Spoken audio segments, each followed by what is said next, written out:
দামি ডিএসএলআর এ তোলা একটা এডিট করা ছবি দেখে ছেলেটা আমার উপর ক্রাশ খেয়েছিল।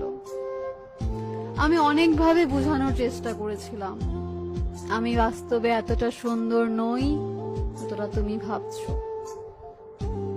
ছেলেটা ছিল চঞ্চল প্রকৃতির, আমাকে ইমপ্রেস করেই ফেললো। সাথে এটাও বলল সে আমার রূপ দেখে নয়, সে আমার মনকে ভালোবাসে।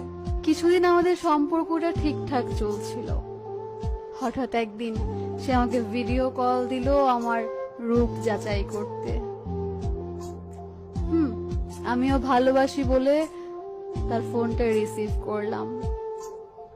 তারপর থেকে আমাদের আর কখনো কথা হয়নি, সে আমাকে আর ফোন দেয়নি।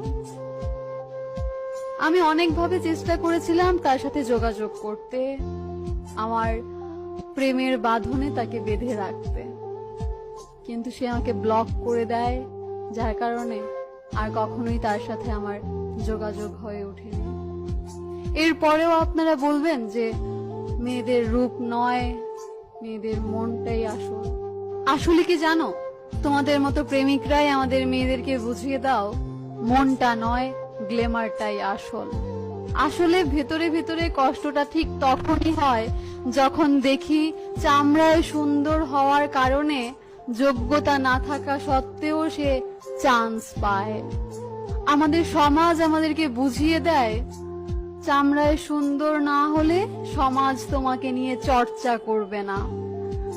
দোকানে গিয়ে একটা সুন্দর জামা পছন্দ হলে দোকানদার মুখের উপর বলে দেয়, দিদি আপনাকে ঠিক এই রংটা মানাবে না, এই রংটা আপনার সাথে যাচ্ছে না, আপনি অন্য একটা রং ট্রাই করুন। এক অনুষ্ঠানে খেতে গেলাম, সেখানে আমার পাশে বসে থাকা সুন্দরী মেয়েটার উপর আমার চাকরিজীবী বন্ধুরা ক্রাশ খেলো। সেখানে সেই সুন্দরী মেয়েটা হয়ে গেল আমার চাকরিজীবী বন্ধুদের ক্রাশ। সেখানেও যোগ্যতা হেরে গেল সৌন্দর্যের কাছে। আসলে এই কষ্টটা ঠিক বোঝানো যায় না যে যোগ্যতা থাকার পরেও চেহারার সৌন্দর্য না থাকার কারণে একটা জায়গায় চান্স পায় না। আসলে এই কষ্টটা বোঝানো যায় না যে যোগ্যতা থাকার পরেও একটা মেয়ে চেহারায় সৌন্দর্য না থাকার কারণে একটা জায়গায় চান্স পায় না। এই কষ্টটা কতটা বেদনাদায়ক একটা মেয়ের জন্য।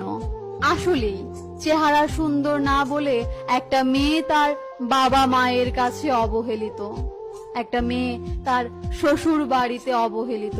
এমনকি সবচেয়ে বড় কথা হলো যে লোকটা তাকে পণ নিয়ে বিয়ে করেছিল, তার স্বামী, সে স্বামীর কাছেও মেয়েটা অবহেলিত।